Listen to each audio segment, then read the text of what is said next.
Welcome to the Outer Realm with Michelle DeRoche and Amelia Pisano. Airing live on the United Public Radio Network, 105.3 FM in New Orleans.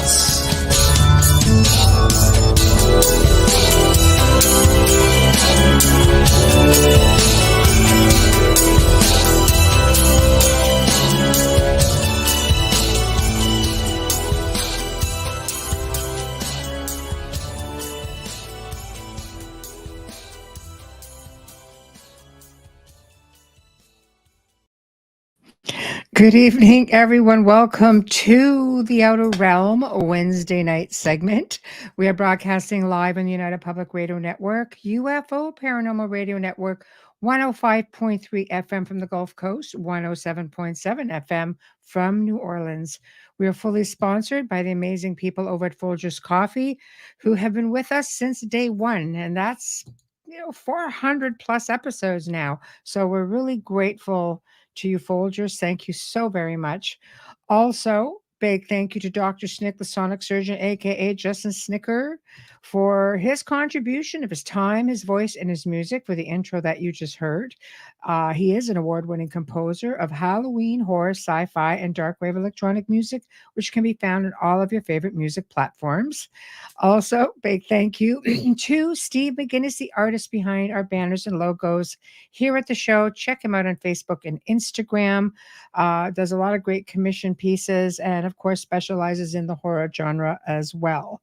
So tonight, you'll see Amelia's not with us. Let's send her some good vibes. She's under the weather. 'Tis the season, of course. So, big boo, but I know she'll be listening in. So, like I said, let's send her some really good vibes and get her all healed up and back on track.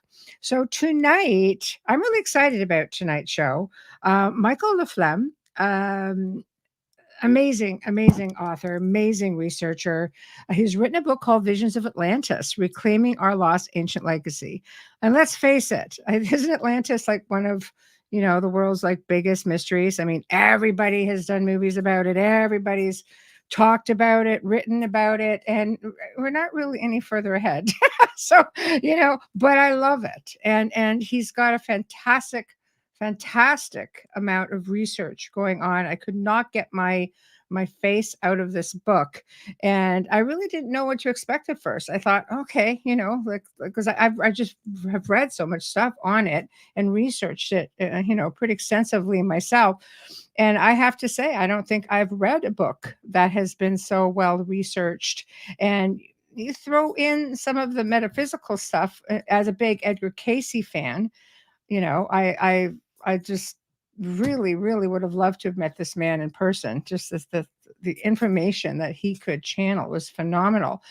But I do also know, being in this field for 20 plus years, that sometimes your answers do come from otherworldly sources. And it's happened to me a multitude of times on different levels. So this book has something for everyone, but it was really refreshing to read something written and researched by someone who really seems to get it.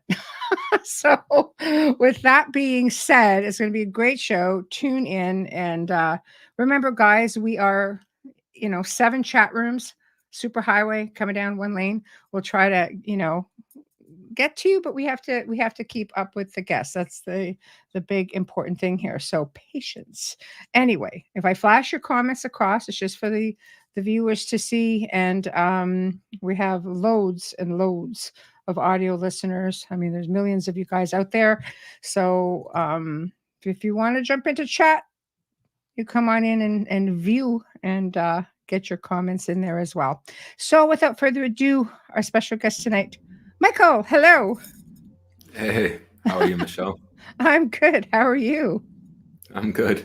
Good. I'm going to put up the book here. Bam. There it is, guys. This is what I've been going on about. So there it is. Kudos. I have to say kudos. What a book. What a book. Thank you. And thank you for the kind intro. That's so nice. When you start writing a book like this, um, you never know really where it's going to take you. And you, of course, never know how it's going to be received, what your colleagues in the history world will think of you. But I did Oh. it nevertheless. And yeah, and to my great surprise, it's been really well received, and I was so skeptical since I self-published it and Mm, designed the cover myself and edited it myself. If it would be taken seriously. But to my great surprise, yeah, it actually went to #1 bestseller in prehistory in last summer. So I was really wow. surprised, and um, I can't really take full credit for it. I think in many ways this book was kind of using me to write it in a weird way, and I really feel that way.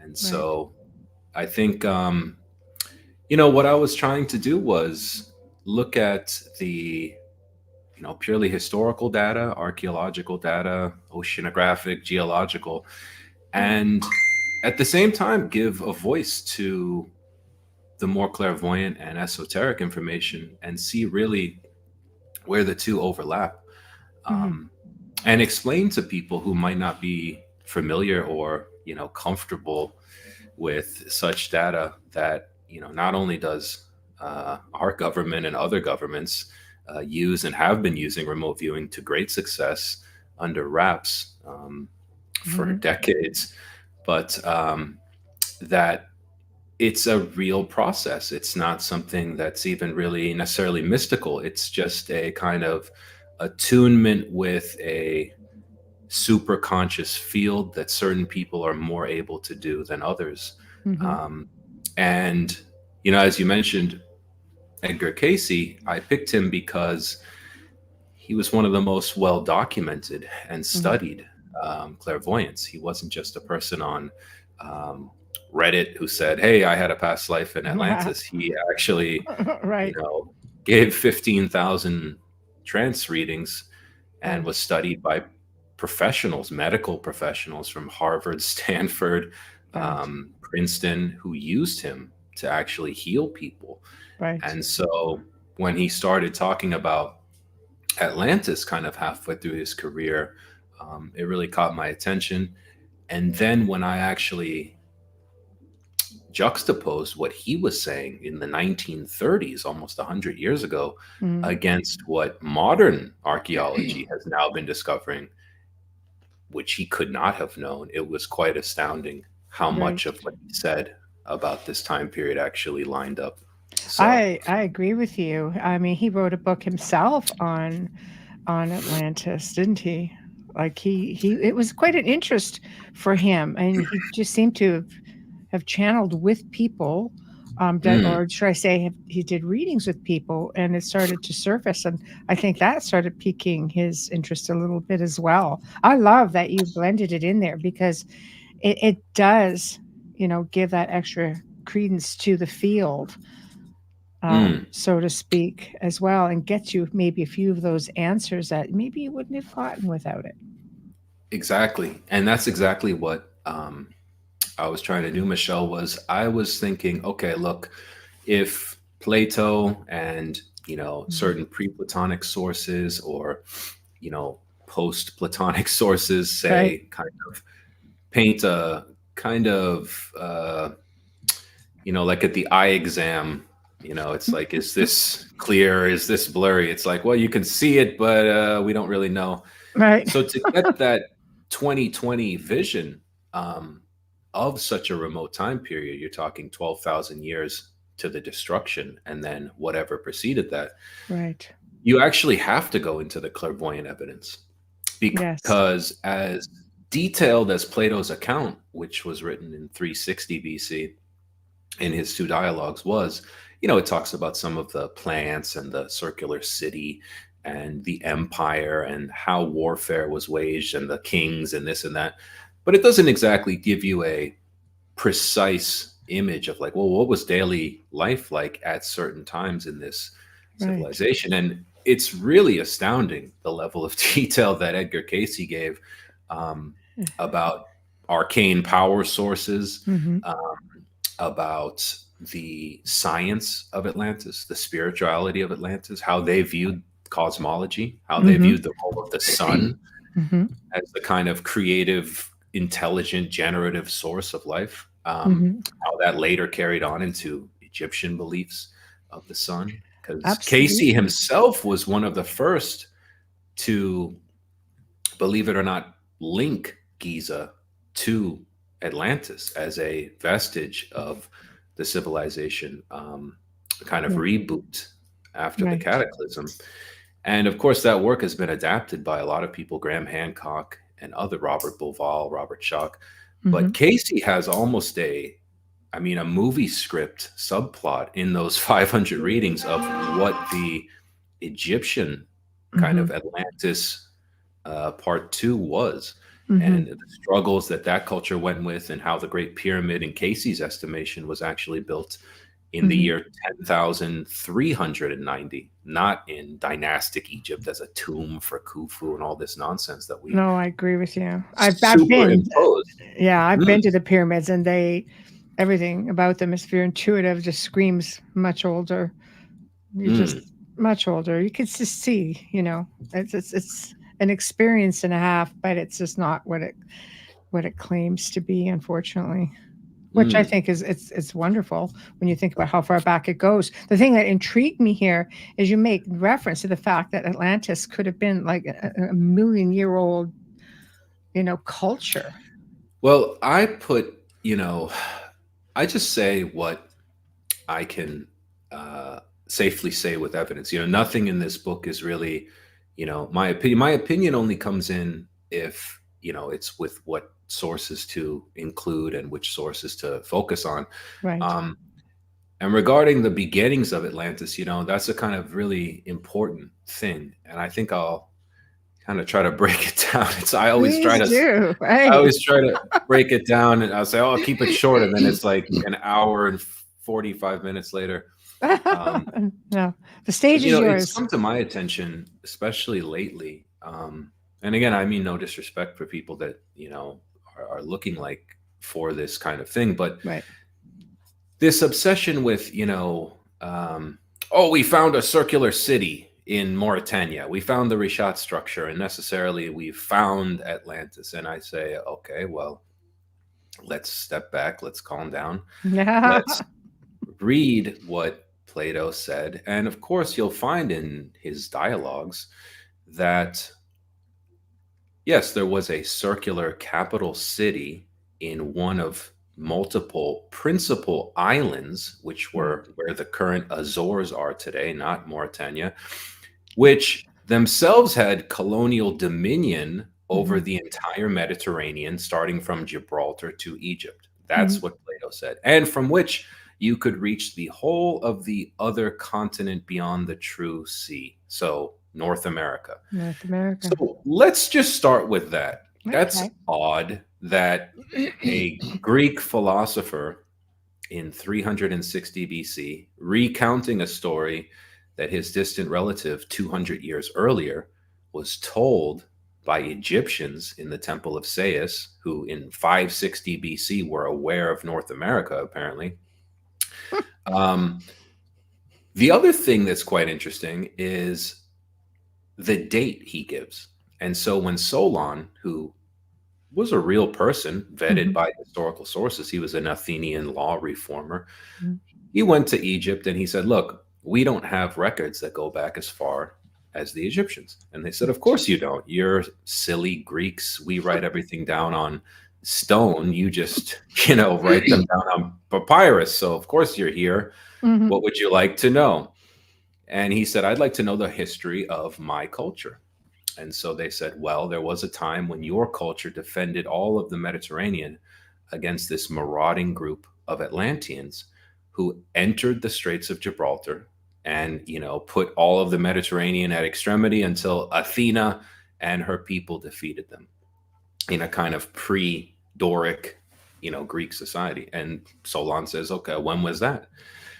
He says 9,000 years before this time. So you can put roughly 9,600 BC for that encounter. And he Right. said, but after that battle in the Mediterranean, the island of Atlantis was subsumed under a great, was swallowed up by the sea, and tremendous earthquakes racked the earth, and all was lost.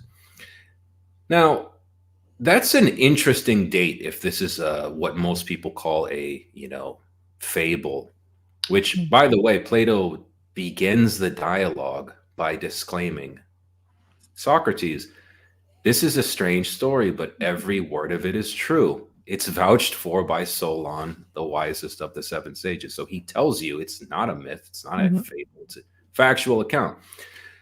But if you look at that date, 9,600 BC, well, what is that? That's within plus or minus 100 years of the official mainstream end of the Ice Age by cataclysm. So how did the ancient Egyptians, if this is a fictional story, know when the Holocene era began without ice core samples and bathythermic scans and satellite image radar? Yeah. Yes. Yes. And then they attributed it to what Solon was told. He said, well, what happened? And they said, well, you Greeks have this myth of Phaeton, who is a naughty child who's driving his father's chariot across the sky, and he loses control and he burns everything up upon the earth. And he says, you've mythologized that, but it really signifies the actual declination of heavenly bodies that occasionally fall to earth and burn everything up upon it. So they identified a catastrophic, cataclysmic comet or comet fragment, many people believe, from the toroid asteroid belt, stream of comet fragments hitting the earth at 9,600 roughly BC. And that's exactly what modern science has come to the conclusion, that something happened in 9,600 plus or minus 100 year BC, which ended the Younger Dryas period. Right. And that's exactly what an uneducated 6th grade education psychic from Hopkinsville, Kentucky said in his own readings, having no knowledge outside of his trance of any of this. Right. That's also the exact time that the Indian Vedas mention a cataclysmic impact on Earth. Right. With this story of, I think it's Vrinka, as the name for the comet. And it's like, if all of this is fake, then the data wouldn't line up. So right off the bat, when people say, well, that couldn't happen. Well, the actual historical record, the psychic record, and the archaeological, geological, climatological record actually supports that exact date, plus or minus 100 years, for the destruction of whatever existed. Right. And so that's the starting point, just to get that. Just to start. I love it. I love it. We're just to start. It's exciting. Please continue. Just to get that out of the way. Right. And in Casey's estimation, it's quite interesting because in mainstream science, you have this idea that, that last period, the Younger Dryas, which was roughly, I believe, 12 to 1,300 years of an extreme cooling period, when the Ice Age had actually been in a warming trend, and then it suddenly plunged into a freezing period. And what's interesting is that that's almost exactly in the 1,200 plus or minus 100-year window in the Vedic Yuga system for a destruction by water by celestial bodies called cataclysmos. Right. And again, it's like, that's almost like the Yugic cycle actually is the duration of the Younger Dryas period, the Yuga gap between the two Yugas, actually transitioning from one Yuga to another Yuga. That gap is, and many people believe that multiple comet fragments, came in, that as the Earth was passing through the toroid asteroid belt, multiple fragments were coming in. Maybe one came in at 10,000, one came in at 9,800, another one, and then the big one finished everything off, it appears, at 9,600 BC. And that actually makes sense because in Edgar Casey's estimation, he gives very precise dates for the first two destructions of Atlantis. One being 50,722 BC. Wow. When it was a continent that basically stretched where the exact location of the mid-Atlantic ridge is today, which is still the biggest mountain range in the world. Wow. It's underwater. But 22 or 50,000 years ago would have been about 700 feet lower in sea level. Right. So that would have been above ground. Right. Plus, the continental shelf of the United States would have been above ground out to about 20 kilometers. Right. He says that as well. He says the shelf of the North American eastern seaboard were the lowlands of Atlantis, which at that point was a continental landmass. And so the first destruction, which I'll leave that cliffhanger, that's a very interesting technological, ecological, but technologically caused mishap to multiple Atlantean factions trying to affect the Earth's climate. And he says the second one, which at that point started at 28,000 BC, when Atlantis had broken into 5 huge subcontinental islands, also was human caused by a misapplication of this tremendously powerful technology called the Firestone, which was this 6-sided crystal that could harness kind of celestial energy and store it in the ground. And because of a mistuning by an engineer who actually was a person who came for a past life reading. And he said, who was I in a past life, Mr. Casey? He said, you really want to know? You were the guy that uptuned the Firestone crystal and overloaded the substations on the main primary island, and you destroyed Atlantis the second time. And he said, when was that? 28,000 BC. Wow. And the final destruction, by that point, Atlantis had been reduced to 3 small islands, but still large, still about the size of England. Right. Off what I would consider where the Azores Basin is today, what's called Dolphin Ridge. Yes. And that doesn't have an actual, human-caused end. It has a natural end, which is this asteroid fragment debacle that overtook the Earth. And it makes perfect sense because in Plato's account, he's getting the story of the final destruction. Right. He doesn't mention the first 2. And so it was so important to me, these clairvoyant sources, because it's such a common critique that, well, where the hell are you getting this, like crystals and lasers and flying machines and all of this stuff? That's not in the dialogues of Plato, and it's not. Right. But in a second channeled source that I found, which is even more bizarre and could not have been influenced really by anything. It's the first channeled source in the world, to my knowledge, to mention Atlantis. From 1881, which is A Dweller on Two Planets by Frederick Oliver, who is a 17-year-old kid, uneducated, living in the California frontier near Mount Shasta, who starts hearing voices in his head through clairaudience. Yes, I understand. You can start laughing, as I did when I first started reading this book. And then proceeds to write a 400-page, basically Shakespearean drama at the level beyond any graduate student I've ever advised. Right. On the history of Atlantis, starting from 11,116 BC. Or excuse me, 60 BC. Again, a very interesting date for a kid of 17 years old, writing in 1881, when 50 years earlier, electricity had been introduced to the continent. And in his description, he actually explains that transition. He said, when Atlantis had reached about 11,000 BC, it was at its apex of technology. It had cigar-shaped aluminum flying craft that were transmedium, that didn't have flight surfaces, similar to many UFO reports. Yes. It had monorail transit across the whole principal island, which he called Poseid at that time. He said there were 3 islands. One of them was called Poseid. And that's very interesting because in Plato's account of Atlantis, what's in the center of the capital city? It's a statue of Poseidon. That's right. Ares surrounding it. Right. So to my argument that Plato was actually talking about the island of Poseid, the final iteration of the Atlantean culture, much like we have the British Empire in 1775. Mm.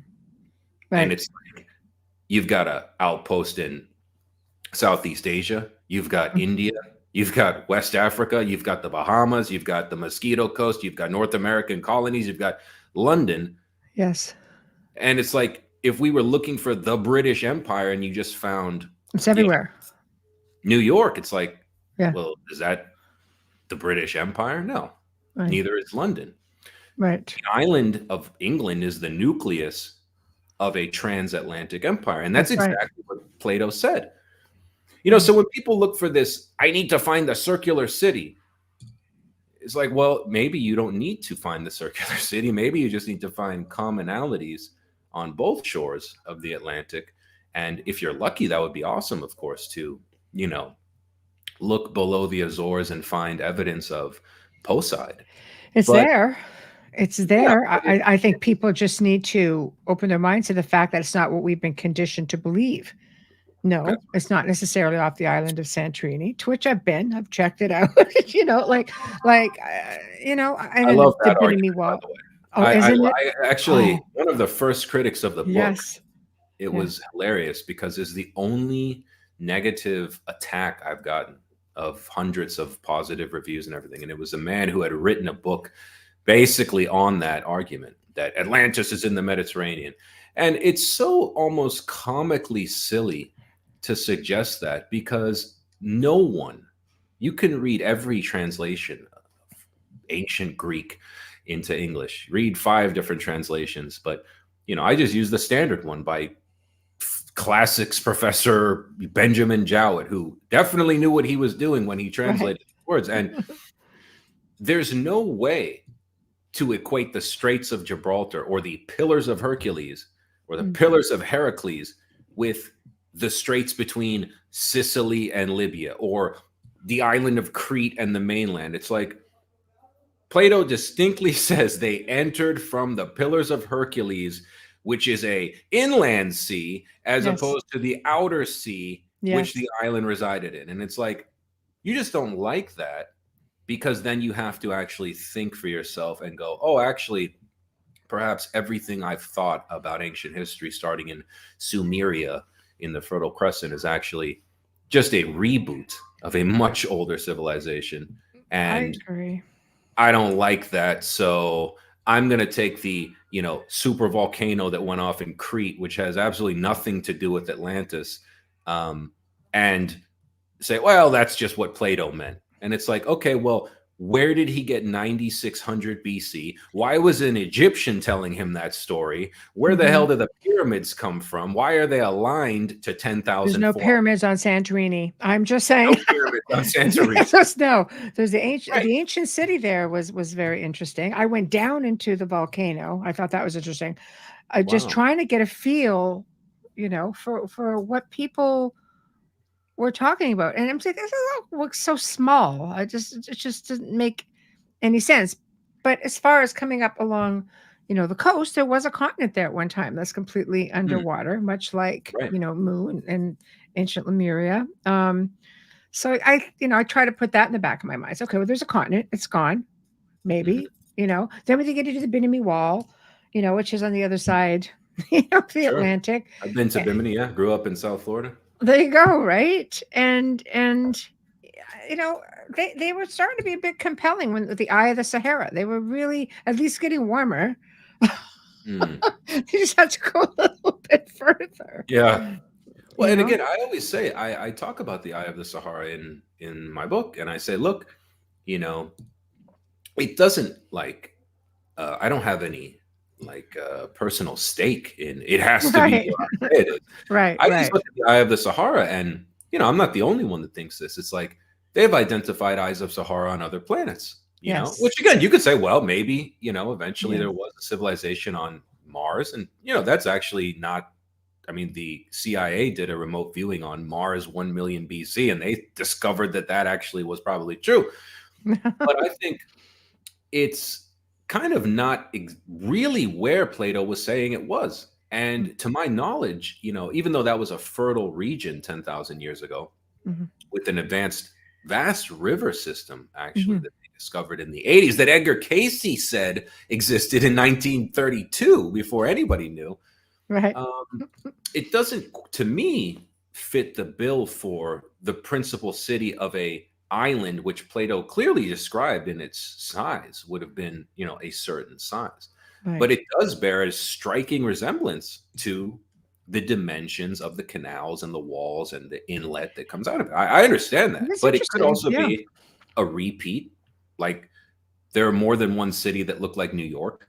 Absolutely. You can find London. It doesn't mean you found Paris. It's like, okay, if that was a city that worked, I'm sure they had multiple circular cities. I'm sure that was just like there are multiple pyramids in China and Mexico and yes, Egypt that look similar. Doesn't Yes. mean they're from the exact same culture. Exactly. But I think the bigger problem I have with the circular city is when people think, because they don't read the damn dialogue, that the whole culture just existed in this circular city, and then there was like a foot of beach, and that was it. And when we find that, we'll find Atlantis. And it's like, no. But where's a pyramid? Yeah. It's like, no, it was a very large island called Poseid, which was one of multiple in an archipelago, probably where the Azores Basin is today.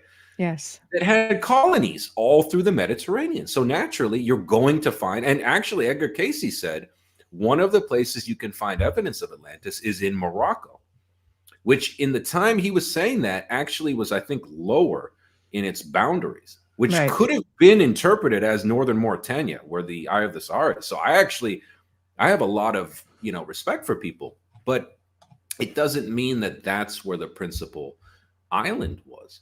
And I think it's silly to just look for the city when you're looking for evidence of a global, basically, culture. Right. But I love that they're actually investigating it now in the Azores. Like they're really feeling like they're onto something. But how much of our ancient culture lays beneath the waves? And Atlantis, I like that you touched on that. I like that you put it out there. It's like, no, this was, like you say, there was a kingdom, but you had places everywhere. There's just too many similarities.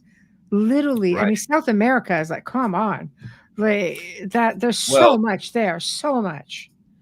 No, it's incredible. And actually, I always tell people, think of it in reverse. Like, okay, does it make more sense that there was a mid-Atlantic nucleus empire or not when you find language similarities in Yucatan, Mexico, with the Pyrenees Mountains on the border of Spain and France? Right. And then when a psychic man who has no education or knowledge of this in waking life says, oh, by the way, when they knew the civilization was going to be destroyed because of astrological signs and their own divination process, they went to the Pyrenees and the Yucatan Peninsula. And it's like, he didn't say Greenland and Germany. Right. And so when I contacted like the Center for Basque Studies, where the Basque language, which is not an Indo-European language, no, it's right, just pops up out of nowhere. They even say on their website, some people even think the Basques are the descendants of Atlantis.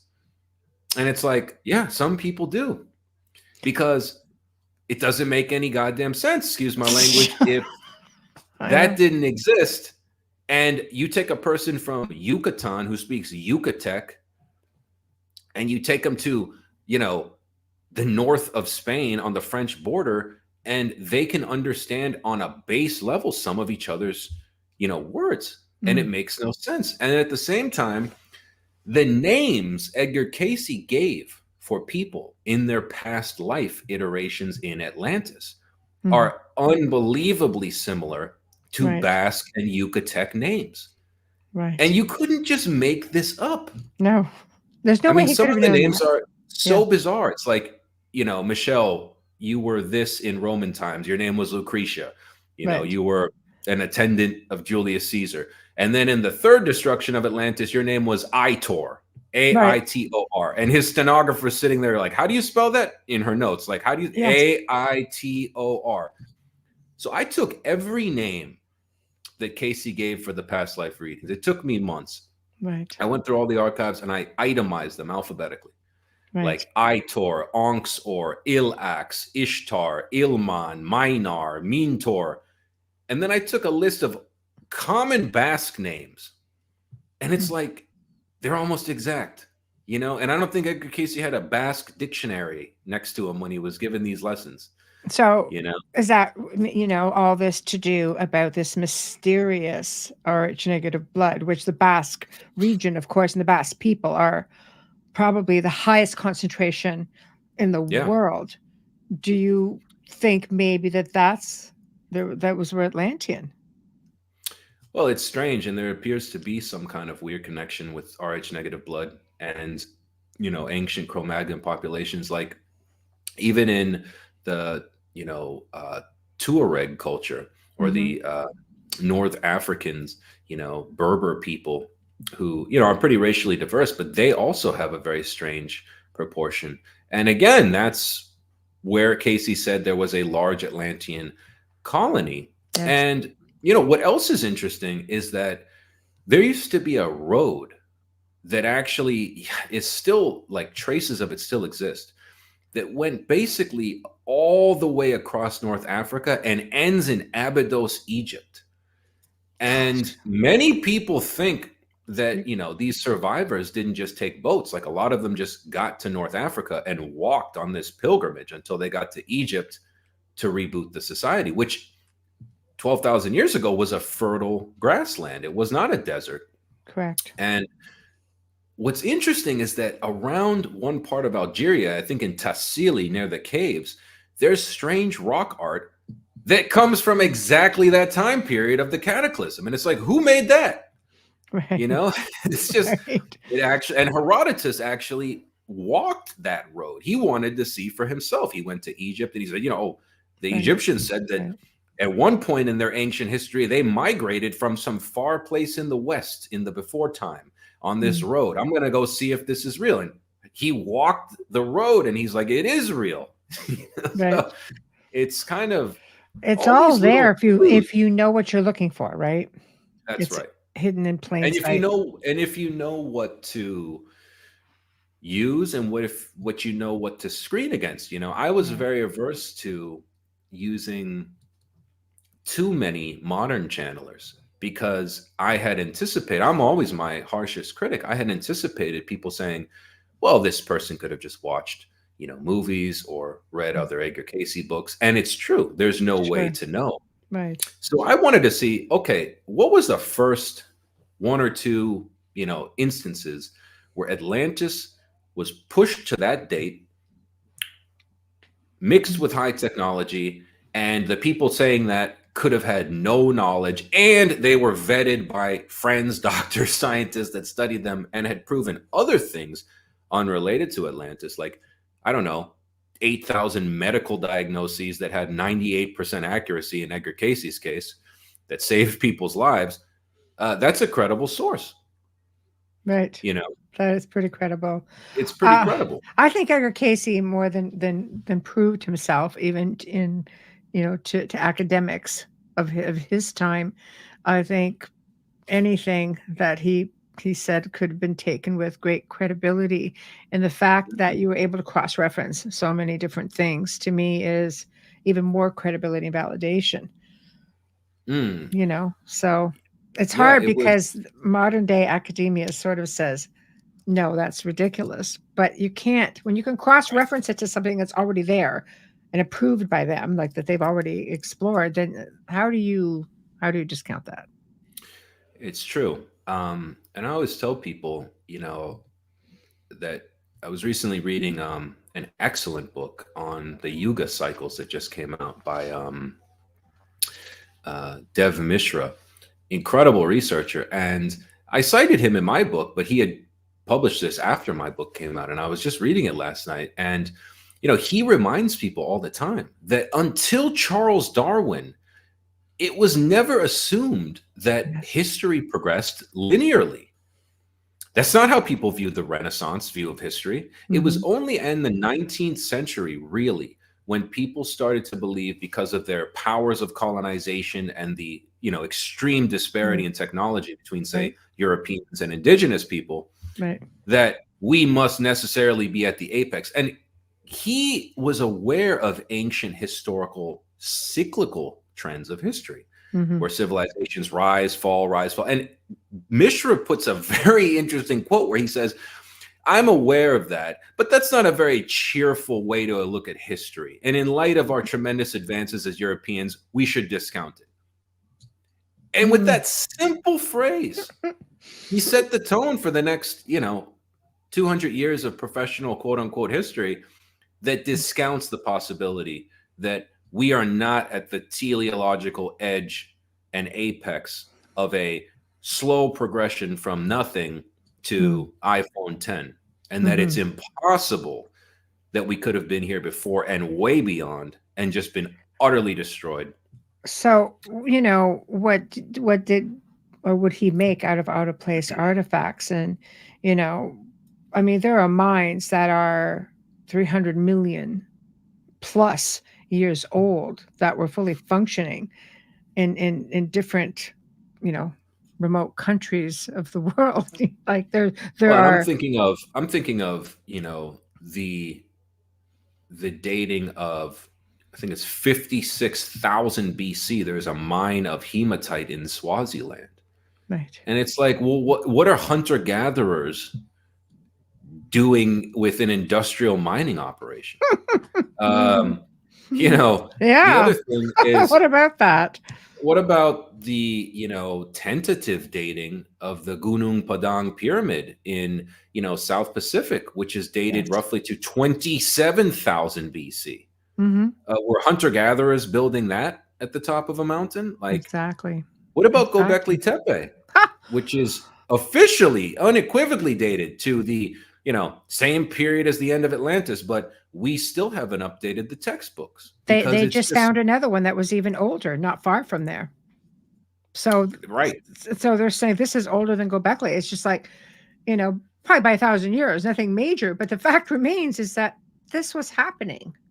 Right. You can't discount that. Like, you can't. Or an entire underground city in Cappadocia near Göbekli Tepe that we couldn't build today. No. It goes down like 50 stories tunneled into the mountain. It's like, who did that and why?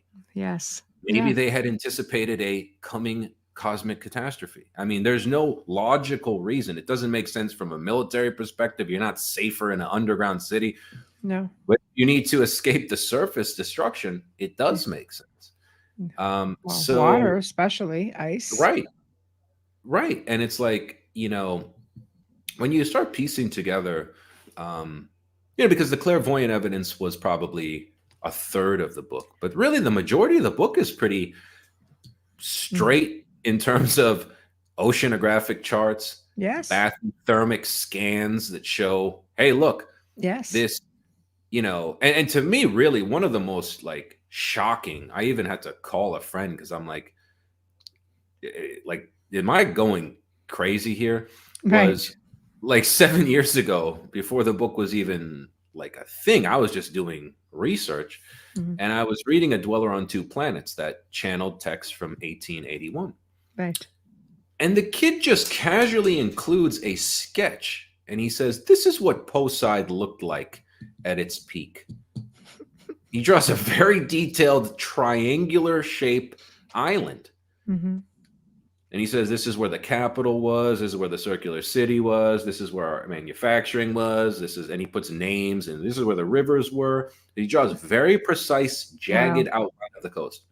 Right. And I'm like, okay, let's just see. I didn't even believe in channeling at this time 7 years ago. I was just a history professor at the university. Yeah, as an academic guy, right? Yeah. I said, let me just see if I can find this puzzle piece in the Atlantic Ocean. Right. So I looked off the coast of Portugal and I looked at a map, a satellite image of what's the bottom of the Atlantic Ocean look like with no water. That drawing fits exactly over the landmass under the Azores. And Wow. what's shocking is I spent about 6 months looking through every ancient, or not ancient, but 19th century map database. Right. Was there a picture anywhere, even if he had to travel to the Vatican, Right. from Oregon to find Yeah. this map, which, he didn't do? Right. Right. Could he have seen that shape and just copied it in this fictional, quote unquote, book that's not fictional? No, because the Mid-Atlantic Ridge was only discovered 5 years before he sketched that. And Right. their image that he'd have to go to a Oceanographic Institute in Washington, D.C. to see it. It didn't just appear in the Mount Shasta Public Library in the Wild West. Exactly. Okay, but in all fairness, Mount Shasta is like Portal Haven. Well, and it's interesting that he wrote that book in the shadow of Mount Shasta. Just saying. It's very interesting that his source says, I'm from there. See? Yeah. He lived in Eureka with a Y, Ereka, Eureka, Right. Washington. But he said, I lived in the shadow of Mount Shasta. Right. But it's weird because their map of the Mid-Atlantic Ridge just has soundings. Like, this is the depth here, this is the depth there. It's shallower here than not. But when you look at a bathythermic satellite scan from 2020, it's exactly to the millimeter what this kid channeled and drew in 1881. Which is crazy. And that's Poseidon. And where is it? Exactly where Plato said it was. In his Azores. And they found a pyramid in 400 feet of water off the coast of Terceira in the Azores. And I actually contacted that man through a Portuguese translator. Right. And he told my translator, I swear to God, I am a professional fisherman. Here's a picture of my depth finder in real time that I took when I was over that pyramid, which was aligned exactly to true north. And you can look on the depth finder. And I said, look, I used to work on a fishing boat. I used to fix the depth finder on the fishing boat. I'm familiar with the technology. And I couldn't believe it. And I included that in the book. He was on national television in Portugal. It was a huge discovery. Yeah. And then it just, people claim they couldn't find it again. But he gave me the coordinates. And he said, look, if you ever want, he's quite old now and he's not in good health, but he said, look, if you ever come out here, I'll take you out there. Yes. And you see you're allowed to now. Like the Navy, I think it was, just sort of ixnayed everything just to keep people from going there and diving there or doing anything. And it's the Navy that started investigating it, I believe. Yes. I mean, come on, right? Of course. What are we going to find? They said conclusively it was a malfunction of his depth finder. Oh, was it? Oh, sure. Yeah.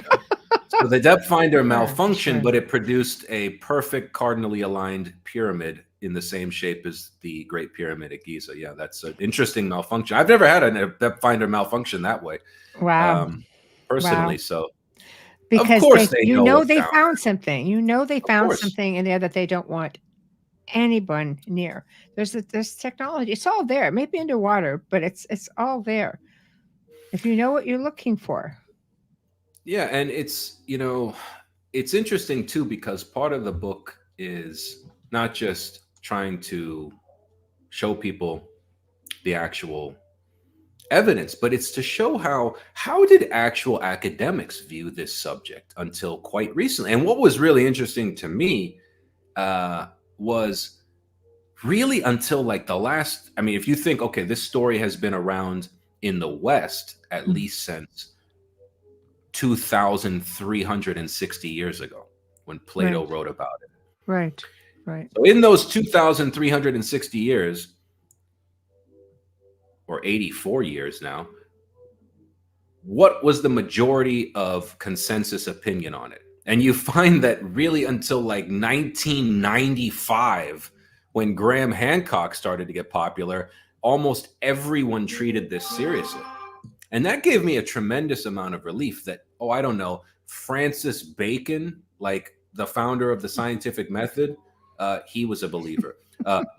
Michel de Montaigne, the inventor of the literary essay and a Mhm. the first person to say that Native Americans in the West Indies had the same souls as the Europeans, like not a small figure. He thought it was real. You Yes. know, Yes. the Yes. official chronicler of the conquest of the Americas, Mhm. a man named de Gomara, Mhm. he was the first to notice, hey, it's interesting. Some of these natives have words like atl, and that word appears in North Africa and it means water. And he's like, that's interesting because a lot of these Aztecs claim they come from Aztlan as we, murder them and burn their churches and everything. Sure. But it's Yeah. interesting that they say they're from Aztlan. Maybe that's Atlantis that the great philosopher talked about because they were Right. all reading Plato.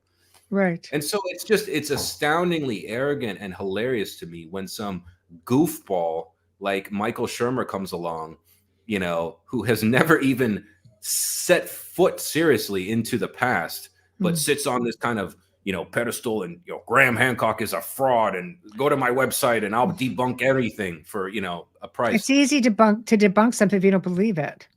It's easy to debunk something if you don't know anything about it. Well, exactly, and you Even clearly you easier. don't want to know because all you want to do is disprove it. I think Right. if you're going to do any sort of research like that, you have to have some kind of an open mind because Absolutely. it makes you look foolish. It's just like you're saying, as you're talking about him sitting there going, it's absolutely foolish. Everybody, people want to know. This has been one of them, like our society, our you know, populace as far as a civilization goes, it's been a big mystery. Where is it? How many shows have you seen on this? How many books have been written? How many conversations have happened? Kids shows, kids books. I mean, on every possible level, Atlantis has always been on the tip of many people's tongues Yeah. with theorizing where it actually is. You're right. And I think probably part of the reason I wrote this was because I was so tired of listening to people tell me what to think. And I said, I'm going to write a book that anybody from, you know, the expert to the absolute beginner can pick up from page 1 to page 396 and actually enjoy a curated story by a professional historian of intellectual history. That's what I study. I study how ideas evolve throughout Western history. And Right. nobody had really done that with this. And that was a very important part because it's not enough to just say, look at this ice core sample. Look at this. You've got to see who has treated this subject seriously. And then why has it become this kind of silly thing in recent times Mm-hmm. for some people? But, Right. you realize that the majority of people actually, when they know you're not, going to judge them, they go, oh, actually, I've always wondered about that. And then there'll be a third person in the bar. What are you talking about, Atlantis? Oh, no, I'm not talking about that. I'm just talking about, Because something people safe. look at it as that this is just some myth. People look at things like this. I don't understand, how and there's no disrespect. I'm just bending some minds here a little bit. But people don't see the creator. They don't see Hmm, source. They don't see God. that's Whatever right. you call what your belief. You don't see it, but you believe it. So why, if they don't see something like this mythical place, is it because it's been made, we've been conditioned to think this is a myth, it never existed? Um, it's like Journey to the Center of the Earth. Is there anything there in Earth? Don't be silly. Hmm. Damn it, I want to know that there's hobbits Well, there. we've never Like gone deep enough. So it's like that's exactly, more undiscovered than the oceans. So exactly. let's So not laugh at that either. I mean, there's actually exactly. from Dolores Cannon's channelings, there's an entire Yes. civilization under the Gulf of Mexico. Oh yes. Now, can I prove Yes. that? I don't know. I But don't know, but Hitler wouldn't it be believed in it. fun The just to Nazi, the Nazis were looking for Agartha, and I wouldn't Yes. exactly call them silly people. No, they But were looking for everything. right. Everything. So, it's interesting because I think, I always tell people it, what's so frustrating is that so much of the evidence is in plain sight. It's right there. Like we still cannot, and let me repeat this for anyone listening, There is no record that anyone has seen. Perhaps it exists in the Vatican after the Library of Alexandria was pillaged and destroyed. It does. Yeah, I'm sure it does.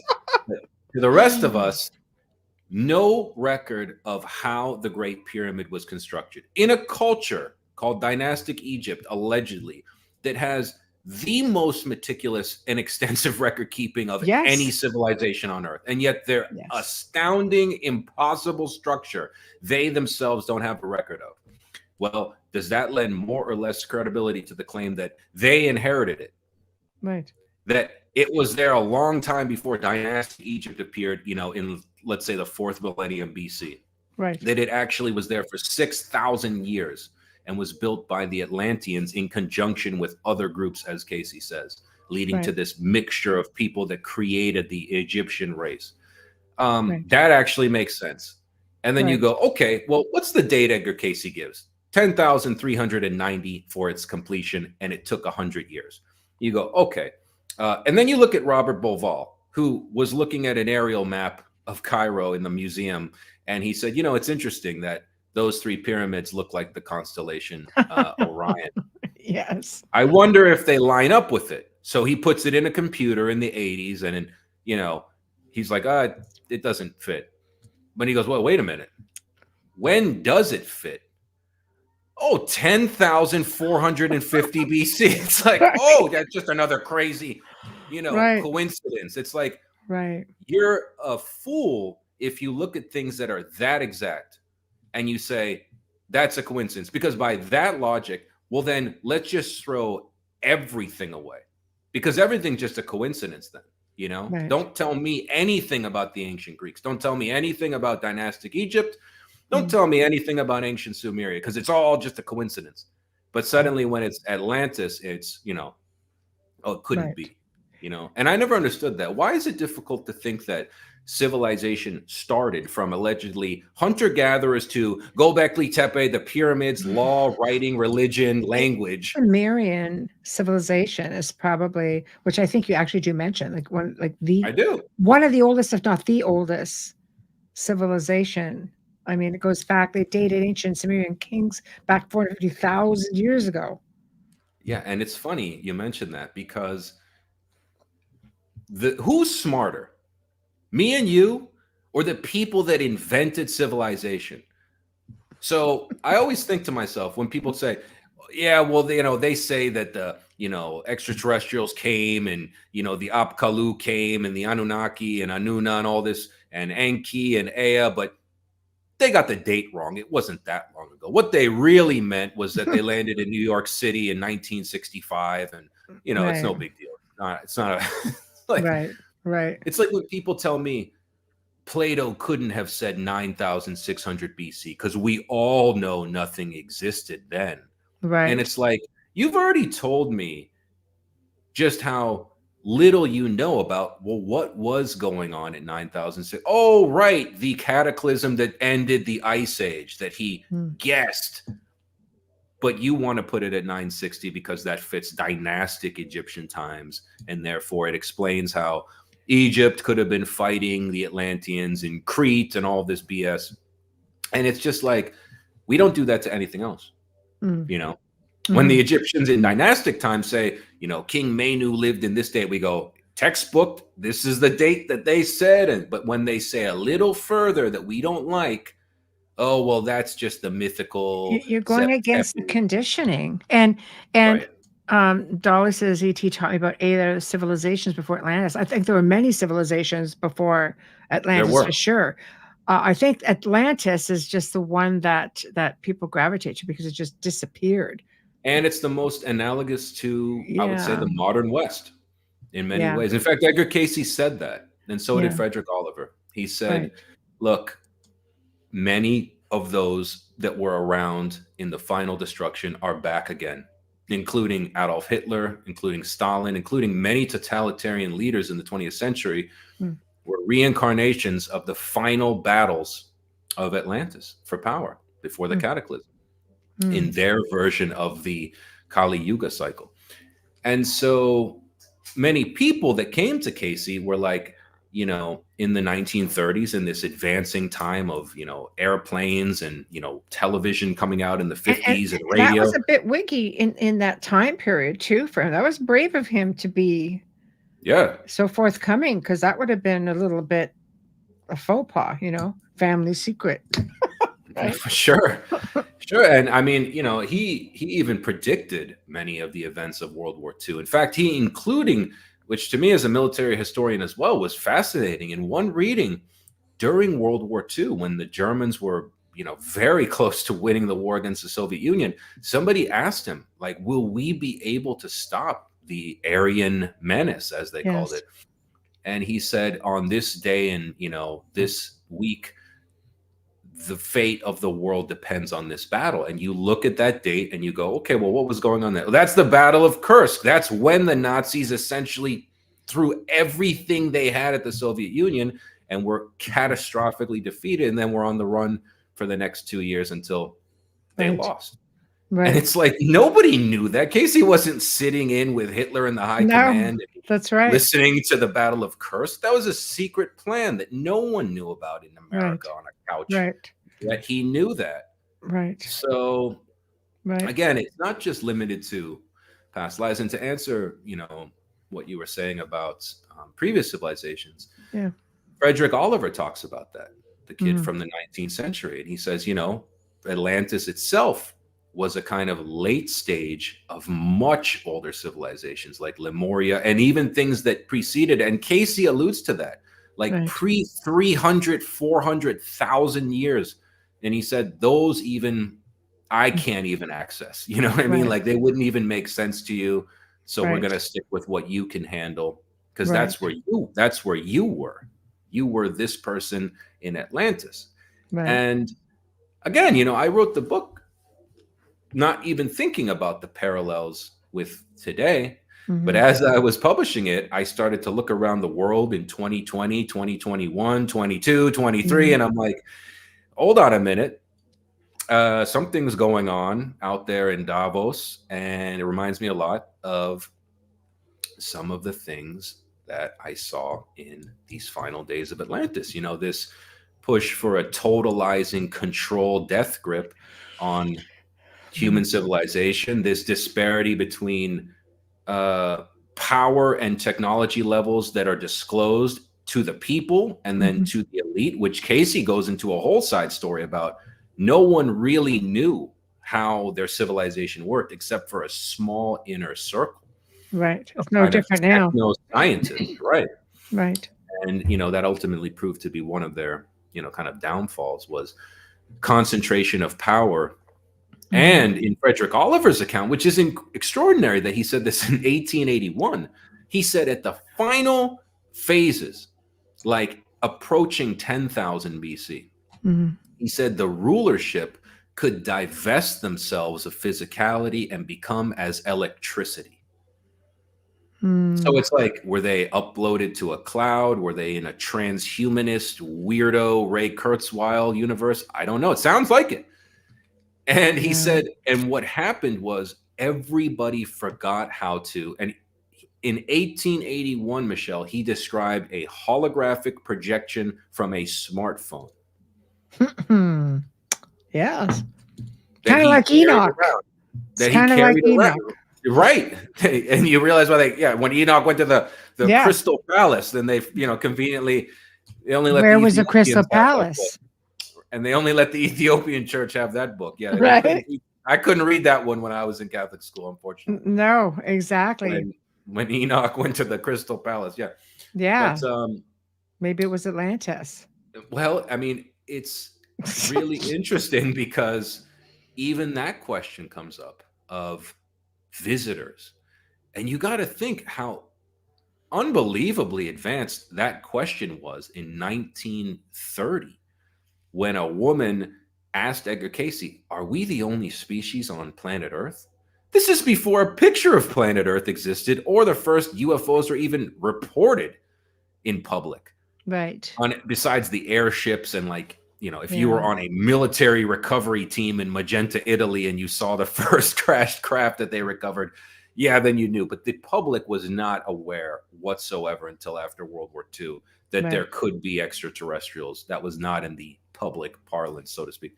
And so this woman asks him that, and he says, well, it's interesting because before the final destruction, some of the group were warned, decades in advance. And they said, warned by who? And he said, well, the people from the outer spheres through the portal told them. And he says, you were one of the keepers of that portal. And she says, portal? And he says, yes, a way of communication with those of the outer worlds or outer spheres and you. Right. See? And then they also asked him, are any other planets in our solar system inhabited? And he said, no. So it's not just it's not just like a simple thing. Like he said, there are and have been extraterrestrial visitors that visited Atlantis, that warned them. They weren't the principal builders of everything, but they influenced them. Mm-hmm. Just like today, like aliens didn't build, the stealth bomber, but perhaps we engineered it based on recovery of materials. That's possible in the Skunk Works, Nevada test site. Right. And it's, I think, the same with Atlantis. They didn't literally just have aliens building the pyramids in Atlantis, but they could have advised or played a role. Sure. Communicated certain ideas. Dolly says that Mars was inhabited. So was it at the time maybe that Casey? Was it a current or inhabited now? Right. Exactly. Because we see all kinds of stuff on Mars. No, I believe absolutely Mars. Stuff we're like, yeah, what is up with that? I believe absolutely a million years ago, Mars absolutely was inhabited. Right. But she was saying at this time, are any planets in 1932? He said no. Right. No, they're not. Right. Which is accurate.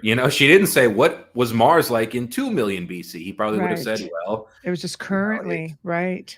I love how Edgar Casey did communicate about extraterrestrials. I mean, you can go back throughout our ancient past as we investigate in hieroglyphs, petroglyphs, different monuments. We know that extraterrestrials were very much present. I mean, they talk about it in the Old Testament. You can see it in old paintings.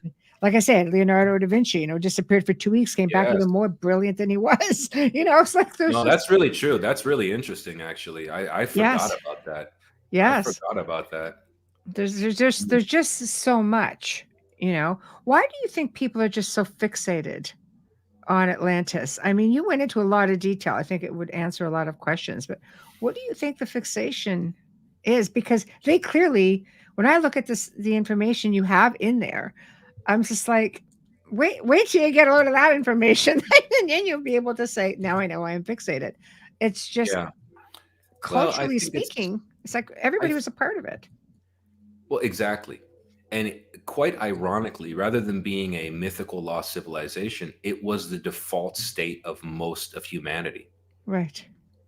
We are in the aberration period where we're beginning like little children, like the Egyptians said, from nothing, and are clapping ourselves on the back because I can talk to you through a little crappy webcam. I know. Isn't it great? In reality... How primitive. Yeah, but in reality... we used to be living like Star Wars, and we should still be living like Star Wars. Should be, and we're suppressed. Right, and I think a time will come. According to Dev Mishra, it's quite interesting because he recognized that there was a mistake in the traditional dating of the end of the Kali Yuga, which is 1,000 plus, 6,000 year roughly time period of the nadir of human morality, consciousness, even physicality. Our bodies, our brains have shrunk since that time. That's been documented. So we're dumber than we ever were. We're a species with amnesia. A species with amnesia and a smaller brain. And so he realized, he did a correction on the Yuga chart, and he goes, do you know, Michelle, when the Kali, and it would explain everything you see if you go on Twitter, or definitely everything you see if you go on mainstream news. The official end of the Kali Yuga is around December 21st, 2025. And then begins a period called ekpyrosis, which is the opposite analog of catastrophos, which was the destruction by water. This is a 1200-year period of a destruction and burning away of evil through fire. Well, shit. And then the golden age. Pardon my French. So Yeah, I'm ready. Get ready. wow. So But it makes perfect sense because I watch world leaders lie and people die and they walk away with a smile and they're innocent and they get paid millions of dollars and nothing happens to them while people go to jail for smoking a joint. If anything could be the more the apotheosis of just the banality of evil and just ignorance and uncaring, it would be that kind of stuff. you got to go to And Canada. They'll let you smoke as many. we are 1 year away from the final end of that stage of just complete bullshit that we've been born into and inherited since pre-biblical times. Right. So it's like, it actually, to answer your question, the reason we can't believe in something so, evident and scientifically obvious as we used to be way better, right, and we were destroyed through this natural cycle that happens every 25,000 years in history, is because we're too stupid. It's because we are the people that were born into the dumbest, most corrupt period of human history. And even the smartest person alive today is a kind of shadow fragment of a person on average 15,000 years ago in, say, the Silver Age of Atlantis, or say even before that in the Dwapara Yuga, in the Golden Age, when people could telepathically communicate with animals and manifest food and all this stuff. Yes. That's why. It's because the age we're in precludes the ability to be able to think the Golden Age until we can burn through for 1,200 years through the ekpyrosis, whatever the hell that's going to be, and maybe reincarnate in the following Golden Age in the year, say, 3,250, which I look forward to, having a big party on the beach in, the Golden Age. May not even be on this planet, because you can incarnate anywhere you want to, right? Like, right. I want to go hang out at Mount Shasta and just slip right out. No. I don't want to go in. I want to come Sedona. back. If I had to go through this shit in Kali Yuga, I'm coming back here to party in the Golden Age, in Miami Beach Golden Age, Atlantis risen Golden Age. That's what I'm interested in. Right. But Atlantis, I mean, they did find traces of that in Sedona and the Grand Canyon. Come on, like, you talk. And that's actually very interesting. And I used that temple they found with actually Indian. A lot of people talk about Egyptian, but if you read that account, which again I cite the two people who, to their credit, they do have some legitimate critiques of that story, because it was written in a kind of unscientific journal that reported a lot of sensational things. It was written in a tabloid, the Arizona Gazette, that official story, and allegedly the person that was supposed to be the guy who found it was never listed in the Smithsonian journals. But you can't trust the Smithsonian, so I don't rule that out. They took all the giant bones and dumped them all in the ocean.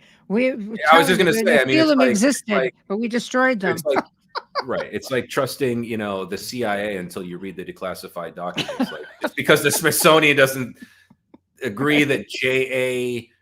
Whatever his name was a official explorer, then it doesn't mean. But anyway, that story is, what's so weird about that story is that, I mean, the inside of that structure that the explorer Kincaid claims to have found while he was canoeing down the Snake River, then he went into this crazy, cave city with these tombs, and then he says, I saw the picture, I saw an effigy of the Buddha holding a cactus with like good and evil, but it looked like Hindu. Wow. And I was like, that's interesting. He didn't say Egyptian, he said Hindu. Wow.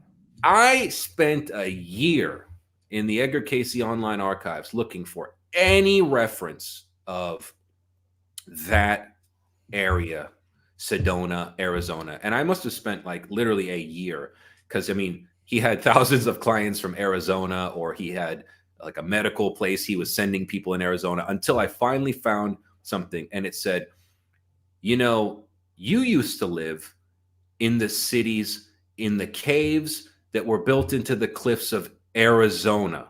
See, And you were a part of a group called the hoarders. Hapapulpik people, which is very close to the actual tribal name of the, I think it's like Havasuchik Indians or something like that. I Right, forget, but it's right. very similar. Hapapulpik was what Casey said the original group was. And the lady said, oh, like, where did we come from? He said, from the Indian lands. And he said, not these Indian lands, from the Indian lands far away. And it's like, wow. The other side of the world. Very weird. And, you know, the Hopi themselves have stories of, we come from Tibet. And it's like, what? What? It's like, what did you say? Yes. You came No, from Tibet. That's So, crazy. again, That's I think crazy. the bigger I love picture it. I learned was, regardless, you know, Atlantis was just like the kind of focal point to keep me kind of focused on, let me talk as much about this thing as I can, but let's also see what was going on the periphery, you know, at these different times. And so it kind of led me to touch on, like, was there an analogous culture in India in ancient history, you know, looking at Indian records and what they, and it appears that yes, there was. And in course, in one channeled reading, they were at war with each other at one point, you know, Right. this alternative to Atlantis that didn't use technology, but had mastered mental faculties. And in Right. one case, the Atlanteans tried to attack them with conventional weapons fired from flying machines, and this Indian group could just simply turn them away. Do you think the Atlanteans were, you know, a little bit like what our elite are today? Well, the one faction of Police? the Atlanteans were almost identical analogs to the Nazis. And Casey talked about them before the rise of the Nazis, Right. which is really interesting. And they were called the sons of Belial. And that's interesting because Belial, of course, is, you know, a character in the Bible. And, you know, that word Belial means wicked in Hebrew. And the sons of Belial can sometimes look, you could look at it as the acolytes of Belial, or just wicked, evil, materialistic people. There's in different interpretations. But Bel in Chaldean is a derivation of Baal, Baal Hamon from Phoenician, and Baal is a, you Right. know, Bit of a bugger. evil son of a bitch from the Bible. Yeah, he's a bit of a bugger. Yes, he was. Yes. In Casey's story, you know, he was around in Atlantis. And in Right. fact, the sons of Belial were these Nazi eugenicist psychopaths that sexually, you know, created mutant sex slaves and had like Epstein Island on steroids with mutants. And it's crazy. It's a crazy part of the book. It's hard to think when you go that far back in history that sort of thing even existed. But I have to think, though, it's like any culture. You know, you have your good people, you have your bad people. I think you have people in control. You know, the technology are going to be the ones that, you know, they sort of, it's human nature. I don't think it matters how far back you go. Even when you're looking at people who are sacrificing other people who are in charge, you know, like. Right. So. Right. And, you know, but, you know, it's interesting because it's not just a kind of easy story to piece together, because I always tell people, think about how much our history has changed since 1776. Right. Yes. You know, and of the, let's say, 6,000 to 7,000 years of recorded history, think about how much has changed in the last 250. Yes. And that's 7,000 years. Mm-hmm. So if you're talking about a culture that, let's just take Edgar Casey's example of, it started around 100,000, had a first destruction at 50,000, a second at 28,000, a third at 10,000. Who really knows what the interim millennia were like? They could have been so different from each other, that with minor cataclysms and uprisings and destruction, it's anybody's guess. He just kind of focused on these very specific times near the destructions, because his clients apparently had lived in those times and were traumatized by decisions they made. Like one woman joined with the factions of Belial at the end, and he says that she goes, well, what? She was like, it says her name like Catholic, 20 years old, Wow. Cool girl, and then the name is redacted because it's a real reading from the a private citizen in 1932, and she says, well, who was I? And he takes her back to revolutionary times, then Rome, then you saw Jesus, but you weren't really close to him, but you lived around there. And then the thing that really is affecting you now is because at the final destruction, you decided to join with the sons of Belial. You were involved in what he called debaucherous sex parties. Karma. He was hitting with a dose of karma. Oh boy. And then you decided to start putting people through a sacrificial flame and then spreading their ashes within the circular city's canals and making prisoners of war drink the water mixed with the ashes. Wow. That's harsh. And you thought that was fun. That's got some major karmic juju. So that's why things are not going so great today. Wow. But he said you always have a choice and you can always make it up. And the law of one. Experience. I've spoken about the law of one for like ever, and it's just interesting to see it show up in the book. Well, and it's true because he was one of the first people to ever talk about that, and he said that those two factions, the sons of Belial, were this kind of like technocratic Nazi WEF Davos weirdos, and then on the other side you had the children of the law of one, who were they weren't perfect, but they were more like a Jedi council that was really just trying to preserve the culture and not really push it. That's true in the convoluted universe. In fact, I hadn't even read the convoluted universe, Alison Carr, when I wrote the book. Yeah. And when I read all of them after, I was like, I have to put another edition out, because so many of her clients in the 90s and 2000s and 80s from that book had stories that were unbelievably similar to Edgar Cayce's stories. And they, to my knowledge, had never read that. I see an update. I see an update coming. Yes. Yeah. But I also like that you went back and you spoke about the Gnostics and the Essenes and the Archons. Oh, yes. The Archons. Oh, yes. Right. Oh, we have to touch on that, because people don't understand. Like I've studied Gnosticism, and I've always found it intriguing that these people had such an understanding of the stars, and they knew, that then the Archons are still around, in one shape or another, form or another today. Right. And then because it goes back to, we left. Right. There we go. Take it away. Oh, don't tell me you're frozen. Somebody doesn't want him talking about Archons. Try and come back in. Oh, are you there? Okay. You froze completely. Okay. The Archons. I was going to say, I just finished saying somebody does not want Michael talking about the Archons. Okay. They don't like it when you talk about them. They don't. So just go for it.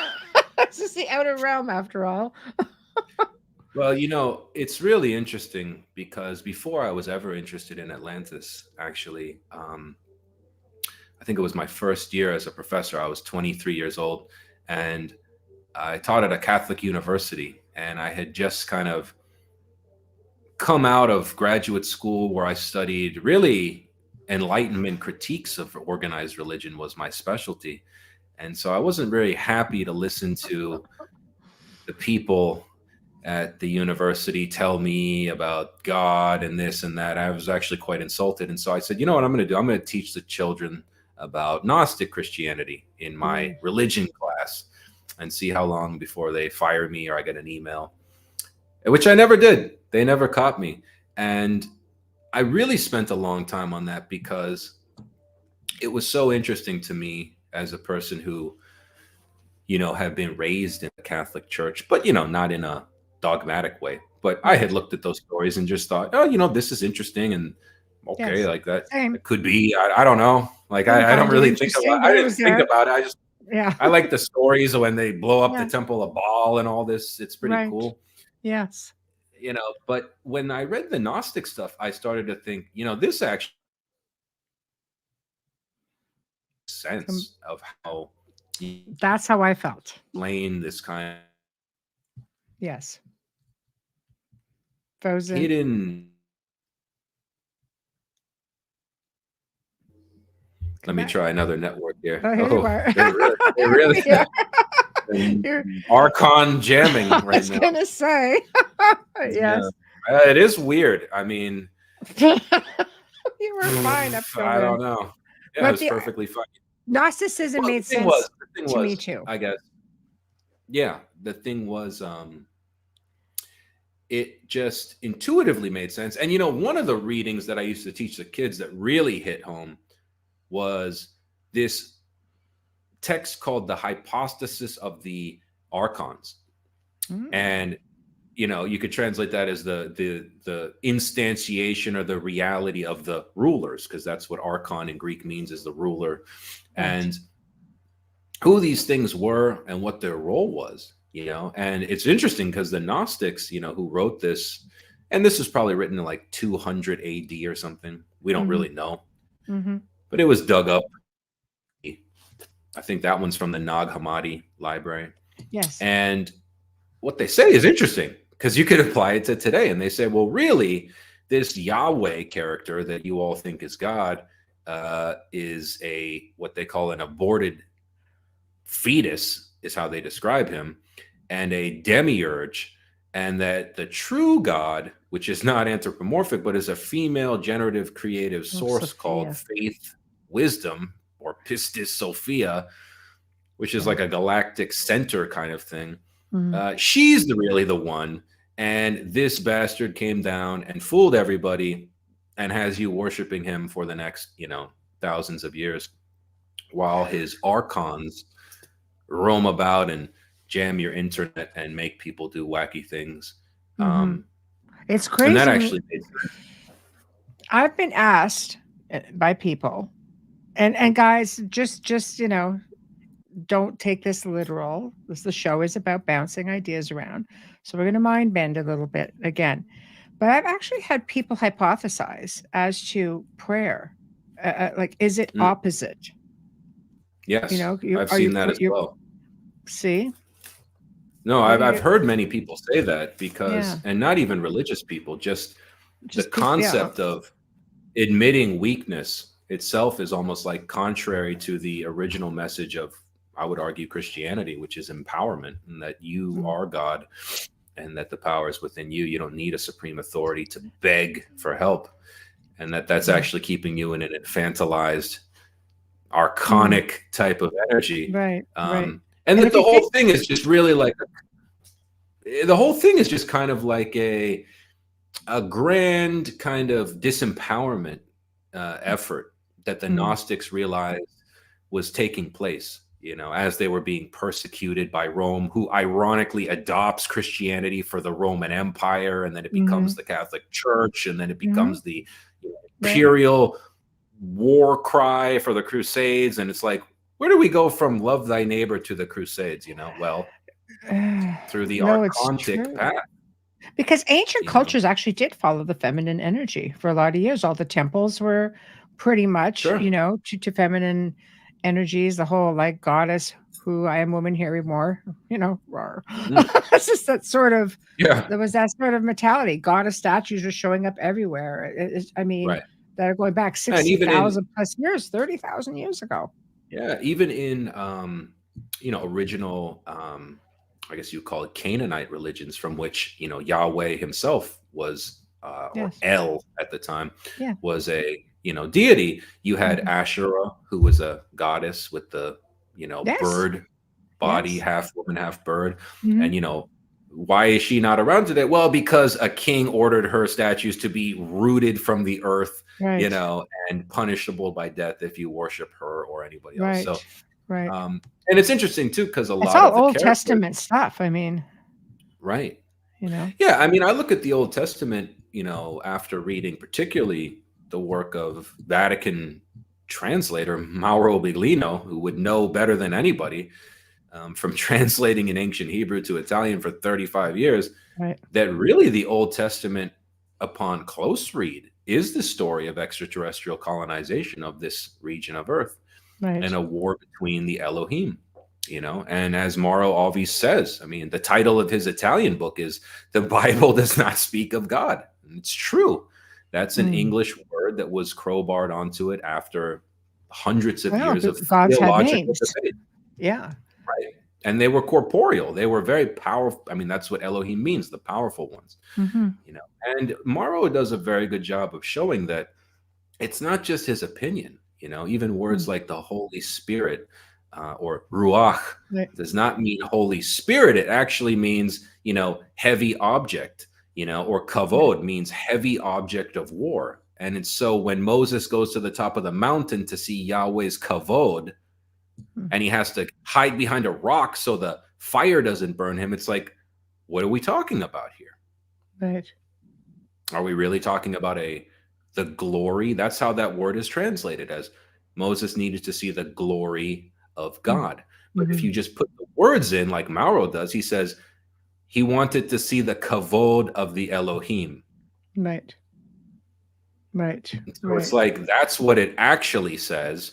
A lot of misinterpretation. We put this other thing because we didn't have a reference point in the Renaissance when these things were being translated, because we didn't have flying machines. So we didn't know, like, what kavod, okay, it must be like a spirit or something like this, because only in the 21st century do we go, wait a minute, that sounds a lot like, a UAP or some sort of government craft or some sort of thing that we could imagine even through science fiction, that these people had no idea what they were reading. When Ezekiel goes up in a whirlwind, they're like, oh, that's just like a thing. And it's like, yeah, but really read that. Because that whirlwind has a specific, wheel that comes out of it. And then it's a person in a dome that looks sort of like Ezekiel's wheels. Yeah. Right. I think absolutely that these Elohim, these powerful ones were a big part of that, and that the Gnostics were talking about that we were deceived by extraterrestrials. Or I'm not even saying extraterrestrial. I mean, the only evidence I have of that is allegedly in one translation, and I take all of them with a grain of salt, because I think there's only like 5 people that can translate Sumerian cuneiform correctly. Right. But allegedly in one translation from an author I read who had the credentials to do it, he claimed that the origination point for the Anunnaki or Anuna was what they called beyond time. That's how he translated it. Well, time is a man-made concept. Right. That they came from, not from Earth, and beyond time, and they had a star system on the cuneiform tablet.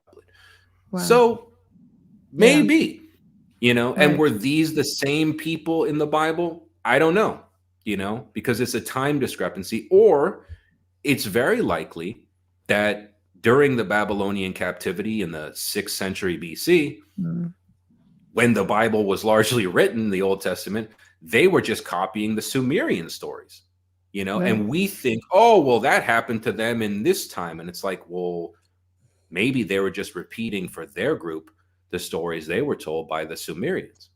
Because before that, they didn't believe in spirits. In fact, if you look, as Mauro says, they didn't even have the concept of monotheism. It didn't exist until Platonism, and then they had to crowbar Plato on top of this and say, oh, well, Yahweh was actually the Platonic creator God and Jesus. And it's like, you're taking a lot of leaps of faith, pun intended, to take something from Greek history and say it applies retroactively to the Old Testament and call it theology, and say, well, that's what Jesus was talking about. And it's a big guess if you weren't there. Right. It's Let me all a get big Edgar check. Casey. It's like, no, Yeah, he has a lot to say about that actually.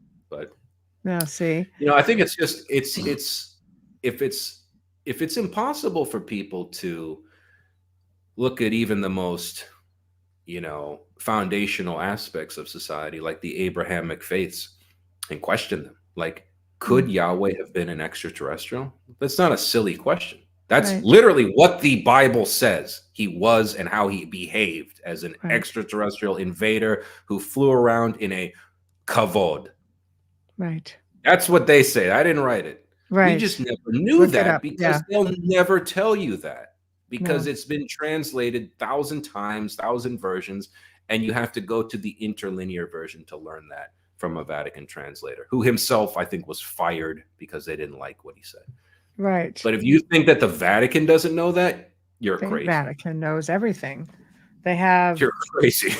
exactly. They have all of these archives from the Library of Alexandria, which had important, writings from cultures from all over the world used to go there to study and share And information. what's really weird is I had seen a few of the Edgar Casey readings used in this book in other books throughout the decades. Mm, Like any book on Edgar Casey and Atlantis, it's basically going to use maybe half of the 500 readings. right. But I found an Edgar Casey reading, the only one on the Library of Alexandria, which was very interesting. And he said to a client, "You were one of the original founders of this library." But he says, it wasn't built when you think it was built. It was built when Atlanteans left before the final destruction. And it's actually was the oldest repository of knowledge in the world. And that part was Yes. in italics and bold. Well, see. So And we we know where think, that's oh, this is sitting. just, Yeah. yeah. And we think it's like, okay, like it was just the oldest library, for us today, and it had the Mediterranean worlds. But Casey, that was a 10,000-year-old library collection by the time of its first destruction Interesting. accidentally by Yes. Julius Caesar, when he was getting down with teenage Cleopatra, Right. protecting Right. her from her crazy Right. brother. And he Right. set the city on fire, and it accidentally caught on fire. But the Library. real destruction, where it went to the Vatican, I'm almost certain, was when Orthodox Christians under Theodosius ordered the destruction. And That's they right. specifically dismantled it systematically, raided it, pillaged it. I'm sure carted all that shit to the Vatican, Yeah, and they then have it all. burned it Absolutely. to the ground. Absolutely. They have it all. Right. Just the fact that you know, it's known, even scholars have said no, information from all over the world. So Mm. with that being said, to me, very much indicates the fact that there were people were coming, even maybe possibly from the Americas, going back and forth. I mean, Oh, there's absolutely. so of course all this is sitting in the archives without a doubt. How many other, like in Romania, for example, in Egypt was the same, where they Mm. found, libraries intact. Romania, underground library intact. Wow. Wow, I What's hadn't heard of there? that. I did Oh, I did hear yes, recently yes, yes, yes. of a Yeah, Tibetan library that's supposed to be also, one of the oldest in Tibet. And yes. nobody's translated like 99% of the books in there from ancient Tibetan to English. So it's like what's in those books? I always tell That's people too, Carthage before the Roman.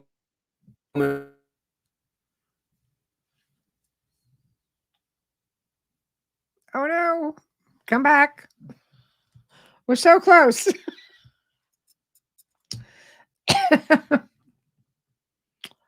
I think we've got some quiet. Michael, you're frozen. You're frozen. I can't hear you. You're frozen. I know. There, you're back. Okay. He froze. I'm sorry. No, I'm that's sorry. okay. Everybody's Well, I going, tell people no. too. It's not just the Library of Alexandria. Like Carthage had one of the largest ancient libraries in the world too.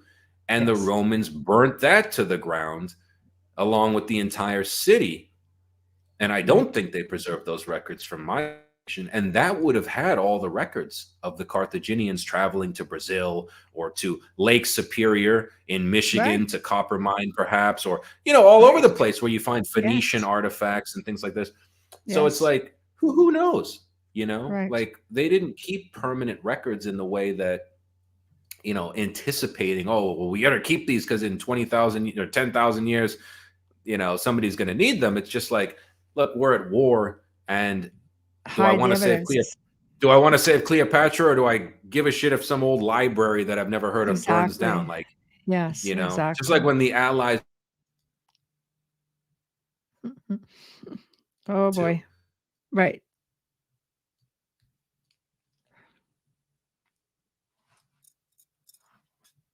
Hang on. Frozen. Hello. Okay. Yeah, you're freezing up like crazy. Somebody's out to get you. Divulging too much. You're frozen. Hello. We're coming up to, okay, we're coming up to the top of the hours. So before we lose you completely, why don't you tell us where can people find the book? How can people contact you? Do you have anything else coming up? Did you hear anything I said? Okay. I got the last part. Where can people contact you? Thank you. Thank you. We're coming up to the top. We got through most of it. We got through most of it. We can do a part 2. I would love to. Okay. I would love to. And I would love to do a part 2 on maybe like specific questions from your readers, you know, and I don't like just lecture. I like to learn from the audience. Oh, it's very, very round table here. We love to give, you know, the guests as much time to speak as possible, because the time goes by so quick. And sometimes there's so much information, you just want to get it out. So we're always happy to listen, and you could watch the interaction. And, you know, if there's questions, we definitely put them up for you. You get a lot of comments and things like that, which is great. Oh, great. And of course, our audio listeners, we're an FM station. So our audio, we have a huge audio international audience as well. So yes. No, thank you so much. It's a real honor, you know, to get the message out. And, you know, I would just tell people, if you're interested, you know, for those of you looking, you know, there it is in a better, there's a hardcover. You got the hardcover. I got the soft cover here. You know, I made that cover myself on my phone, and it was a complete accident. I love it. Contrast like all the way accidentally. Right. And I was like, whoa, wait a minute. That's I like did the good. comet. That's like the comet. I'm leaving it. I swear to God, that's a true story. I was like, that was just a serendipitous thing, and I could never reproduce it. I've tried many times. I lost the original file. This is what it was supposed to be. It's true. It's really weird. Yes. But yeah, if people want to, you know, contact me for anything, any questions, you can go to Michael Flem, with my last name is one word.com, and I have a contact form. And if you're interested in the book, it's available on Amazon. It's called Visions of Atlantis, Reclaiming Our Lost Ancient Legacy. Or if your grandma gave you a Barnes & Noble gift card, you could use that as well at Barnes & Noble. And yeah, it's available actually in audiobook, Kindle, and hard and soft cover, and also all those formats in Spanish as well, if you prefer that. Wow. That's and excellent. Spanish audiobook with a really great narrator. It's like straight from Telemundo. I don't know where I found this guy. I love it. I love it. I love it. I would definitely be pleased if you would return, and because there's just so much more, you know, to the book, and we could definitely That's just go the over. Intro. That's just a little intro. Exactly. The appetizer. We haven't gotten really into the main course. The which meat is on really the bone. weird. We haven't done it yet. The mutants, the genetic engineering, all of that, the destruction, the 2-oi crystal, how it works, how it functions. See, That's quite weird. That's quite weird. it, So yeah. see, so much, so much. Well, we will do it. I'll throw some dates at you, and Mm, we'll definitely do it again because it's one of those things that it does leave you hanging. That's how I felt when I was reading the book. Just sitting there. good. I think I did like Good. 200 pages just in the first round. You're not the first person to say that, and that means so much to me because I think I must have spent a year editing the Right. book when it was pretty much done because it's so difficult to keep these things interesting without just boring people with look at this ice core sample and this and That's true. It's Plato and hard. this is the dimensions of the king's chamber, and it's like I really wanted it to stand out and be like a thrilling, like a Michael Crichton novel but based in reality. And so thank you so much because that was what I was trying to achieve without compromising my integrity as a scholar. Right. No, you did. You definitely succeeded, and it was just a joy to read it. And I would love to talk about it more, and we can even include some photos from the book, a few as we go along, Sure. and make it really interactive if you'd like. I would So, love that. yes, Yeah, there's some things that you really have to see to believe, you know? yeah. Well, I we think can people go over really that. would like that.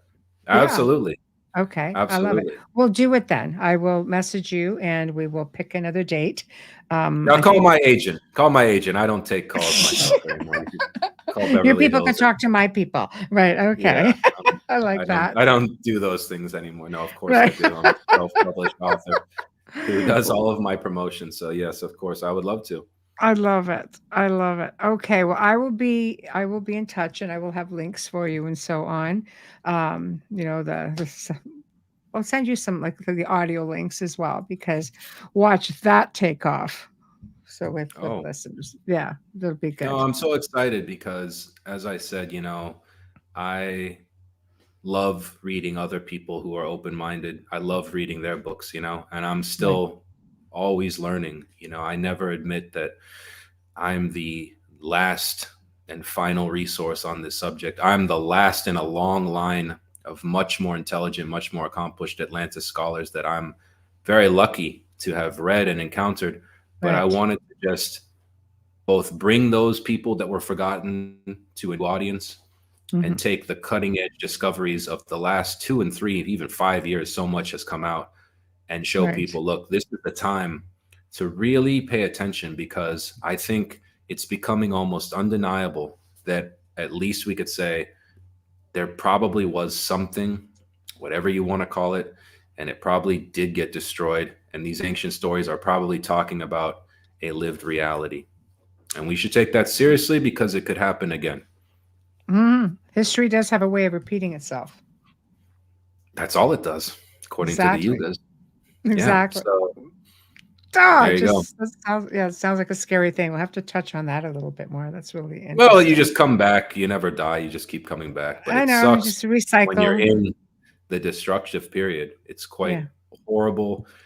And, you're faced with kind of extreme choices. You Right. could live an extremely good life. You can live an extremely hedonistic life today. And, if you're a Right. politician, get away with it. Right. You tell the truth, and people could think you're crazy and you could be ostracized. Sure. But you've Yeah. got a lot of choices. But, as Edgar Casey said, it's not like you're punished. It's just you're just playing a game against yourself. Like there's That's no true. real right or wrong. It's not like Baal was qualitatively worse than Jesus, as hard as that is to sound. It's just what do you Ooh. prefer? Ooh. Well, yeah, that's a tough one because, it comes What down do to you prefer? conditioning, right? You Yeah. have no control over what goes on. You just have control over how you deal with it. Yeah, that's right. And in Edgar Right. Casey's estimation and in mine, I mean, I don't mean to insult Christians. I have tremendous respect. I think most people think I'm a devout Christian because I'm always talking about Yes. Jesus and you should pay attention to what he's saying, what he really said, not what you think he said. Right. But I think that's really true that even Edgar Casey would say, like, he just represented the paragonal example of goodness Right. expressed in one person. So did the Buddha. So Right. did all these people that came, Right. among ancients to teach them, Hmm. but that you really needed the foil of a Baal and a Beelzebub and these Sith characters, because they were the The perfection of balance. the and they were just acting the best they could with the knowledge they had in a perfection of evil. And you Hmm. have to respect that. You might not necessarily like it, Hmm. but it's almost silly to say like, well, I want all evil to go away, because then it's like, well, You probably could won't. want it, you can hope for it, but the chances of that happening are very unrealistic, Yeah. unfortunately. And I think a lot of people want it to go away because they're secretly tempted. And that's another side story in the Atlantean saga, is how so many of these people, like that nice priestess, she started off in the temple. Before you Right. know it, she's putting Fell people in fell that to the ash dark side. water and drink your Went own ashes. went for the cookies. We're on the dark Yeah. side. Yeah. Oh my That's the gosh. Atlantis, easy bake Right. oven. It's like, Right. but that's what I think really was the kind of final lesson and final message of the book to the audience, is that maybe you're so afraid of evil because perhaps you see it in yourself, and that acknowledging that it's neither good nor bad, it's just a kind of antimony or something like that, as Kant You would would say. have to That understand your shadow self, which is definitely a thing. right, and that the choice really in the end is, Mm. you always have that choice, it's like they Yeah. did in Atlantis, just like we do now. Do we want to start World War III? Do we not? Mm. We'll see. It's a tough one. It's a tough one. Well, Michael Laflemme, thank you. This was just a fantastic episode. Honestly, I was so anxious to speak with you after reading the book, because Hmm. it was really a phenomenal book. And anybody who's going to order it, remember, go and give Michael a review. Reviews are very important. So good Yes, thank reviews, you so much. especially do a good review. So Oh, I like all reviews, even if you like it, don't like it. It helps me, really. I it always love it. does. The first review of the audiobook, somebody said, I included one special effect at the beginning of water, and this guy goes, I can't listen to an audiobook with. I immediately called my producer, please turn the volume on the water down. That was a 1-star review, and now Oh, it's fixed, and everybody loves the and audiobook now. So I everybody's always tell happy. people, yeah, Wow. I don't care about a number on Amazon. I really just care Right. Want people to that, be happy and enjoy the read or the listen. did you have fun, and did you learn one thing you didn't know? If you can do that every day, then you're a better person, I think. Thank you. I say it all the time. Learn something new every single day, no matter how small. Learn something new. Right. Yeah, that's right. Well, That's all you well, can do. thank you. Thank you for joining me tonight. I will be in touch with you, and we will schedule a part 2. Oh, thank you so much, Michelle. It was a pleasure. And thank you so much for the audience questions. And I'll see you next time if You we make will. it. You will, All absolutely. right. Thank you. Bye bye. Good night. Good night, Take care. Michael. You too. Well, that was a really, really interesting segment. Lots of comments from out the different chat rooms. And again, could put them all up. It's hard when I can't read them for our audio listeners. But we'll just have to do a part 2, because there's just so much more information coming out. So thank you, Michael Laflemme, for joining us this evening. Thank you to Folgers Coffee for sponsoring the show. Thank you to Justin Snicker and Steve McGinnis for sponsoring. We appreciate you so very much. If you guys want to get a hold of us, please, the Outer Realm Contact at gmail.com. Again, the Outer Realm Contact. I'm going to put this up and just save myself some work. There we go. The Outer Realm Contact at gmail.com. So give us your insight. We appreciate your comments. Like, share, and subscribe. Comment. Thank you, Tamara. Absolutely. Tomorrow night, for the first time, we will be bringing on Augie Nost, who is the co-host of the broadcast Team Alpha show/podcast. And he's an interesting guy. I co-hosted on the Church of Mavis one evening and had a lot of fun with him. And he's definitely has a lot he wants to talk about. So when he approached us, I thought, yes, let's do this. It's going to be a lot of fun. And he's just really, really nice guy. So he's going to be touching on his UFO sightings and experiences as a pilot, his thoughts on Project Bluebeam, and should time allow, he wants to talk a little bit about time travel and time slips and things of that nature. So hopefully time will allow. But until then, enjoy the remainder of your evening. Have a great Thursday day, and we shall see you back here tomorrow night. Thank you and good night.